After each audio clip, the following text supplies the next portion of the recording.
ایک دفعہ کا ذکر ہے کہ کسی ملک میں ایک بادشاہ حکومت کرتا تھا۔ وہ بڑا رحم دل اور سخی انسان تھا۔ بدقسمتی سے اس کی کوئی اولاد نہ تھی۔ ایک روز بادشاہ بڑا اداس اپنے محل میں بیٹھا تھا کہ ایک فقیر کا ادھر سے گزر ہوا۔ بادشاہ نے اس بزرگ فقیر کو اپنا دکھ سنایا۔ بادشاہ کی دکھ بری داستان سن کر فقیر نے اپنی جولی میں سے ایک تر و تازہ گلاب کا پھول نکالا، پھر بادشاہ کو دیتے ہوئے کہا، بادشاہ یہ پھول ملکہ کے کمرے میں رکھوا دینا۔ اتنا کہہ کر وہ بزرگ فقیر چلا گیا۔ بادشاہ نے وہ پھول ملکہ کے کمرے میں رکھوا دیا۔ تھوڑے ہی عرصے کے بعد ملکہ کے ہاں ایک حسین و جمیل شہزادی پیدا ہوئی۔ شہزادی کے بال دھوپ کی سنہری کرنوں کی مانند سنہرے اور بدن پھول کی طرح نرم و نازک تھا، اسی لیے ملکہ اور بادشاہ نے شہزادی کا نام پھول رکھا۔ وقت گزرتا گیا۔ جب شہزادی 18 برس کی ہوئی تو بادشاہ نے بہت بڑا جشن کیا۔ اس جشن میں بہت سے ملکوں کے بادشاہ، شہزادے اور راجکمار شامل ہوئے۔ اس دن پھول شہزادی نے ہیروں کے خوبصورت زیورات اور سرخ رنگ کا بڑا ہی پیارا لباس پہنا تھا۔ اس وقت شہزادی اتنی حسین اور خوبصورت لگ رہی تھی کہ کوئی بھی شخص تعریف کے بغیر نہ رہ سکا۔ اسی دن ہمسایہ ملک کے شہزادے خرم سے شہزادی کی شادی طے پا گئی۔ مصیبت یہ تھی کہ شہزادے خرم سے ایک جادوگرنی شادی کرنا چاہتی تھی، جو کہ شہزادے کے محل میں ایک خوبصورت لڑکی کا بیس بدل کر رہ رہی تھی۔ لیکن جب اس جادوگرنی کو شہزادے کی شادی کا پتہ چلا تو اس کے غصے کی انتہا نہ رہی۔ اس نے منہ میں کچھ پڑا۔ اسی وقت پھول شہزادی کے محل میں ایک زبردست طوفان آیا۔ یکدم اندھیرا چھا گیا۔ جب یہ طوفان تھما تو دیکھا کہ شہزادی غائب تھی۔ سارے محل میں ایک کوہرام مچ گیا۔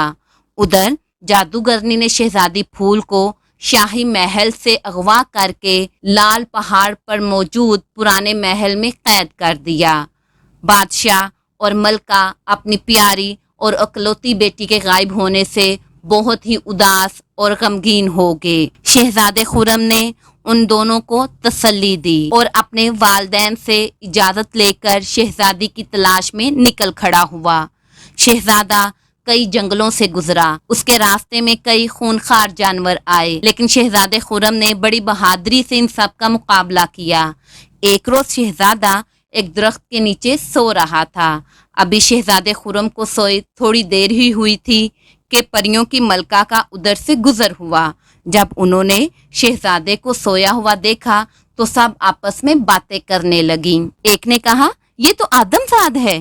ابھی یہ باتیں کر رہی تھی کہ شہزادہ خرم جاگ اٹھا۔ شہزادہ پریوں کو دیکھ کر بڑا حیران ہوا۔ جب پریوں نے شہزادے کو حیران ہوتے ہوئے دیکھا تو سب مسکرا دیں، اور پریوں کی ملکہ نے بہت ہی پیار سے شہزادے سے کہا، اچھے شہزادے گھبراؤ نہیں، ہم تمہیں کوئی نقصان نہیں پہنچائیں گے۔ اور پھر پریوں کی ملکہ زمرد پری بولی، تم کچھ اداس نظر آ رہے ہو شہزادے۔ جب شہزادے خرم نے پریوں کی ملکہ کے منہ سے ہمدردی کے الفاظ سنے تو اس کا حوصلہ بڑھا۔ اس نے اپنی تمام کہانی ملکہ کو کہہ سنائی۔ ملکہ زمرد بولی، شہزادے تم فکر مت کرو۔ اس کے ساتھ ہی ملکہ پری نے اپنے ہاتھ ہوا میں بلند کیے، اور جب اس نے ہاتھ نیچے کیے تو اس کے ہاتھوں میں ایک قالین، تلوار اور مالا تھی۔ اس نے یہ چیزیں شہزادے کو دیتے ہوئے کہا، جب تم مالا پہنو گے تو تم کسی کو نظر نہیں آؤ گے، اور جب تم قالین پر بیٹھ کر جہاں بھی جانے کا نام لوگے وہیں پہنچ جاؤ گے، اور یہ تلوار تمہارا ہر جگہ ساتھ دے گی۔ اتنا کہہ کر پریاں غائب ہو گئیں۔ شہزادے نے تینوں چیزیں سنبھالی اور اپنی انجان منزل کی طرف چل پڑا۔ چلتے چلتے شہزادہ خرم ایک گھنے جنگل میں پہنچا، اور کچھ دیر آرام کے خیال سے وہ ایک درخت کے نیچے بیٹھ گیا۔ ابھی شہزادے کو وہاں بیٹھے ہوئے تھوڑی ہی دیر ہوئی تھی کہ اسے جھاڑیوں سے کسی کے قدموں کی آہٹ سنائی دی۔ شہزادہ ایک دم چونک گیا اور اس نے پری کی دی ہوئی مالا پہن لی تاکہ وہ کسی کو نظر نہ آ سکے۔ شہزادے نے دیکھا کہ ایک نہایت خوفناک شکل کی عورت جھاڑیوں میں سے نکلی ہے۔ پہلے تو شہزادہ اس عورت کو مارنے لگا، لیکن پھر کچھ سوچ کر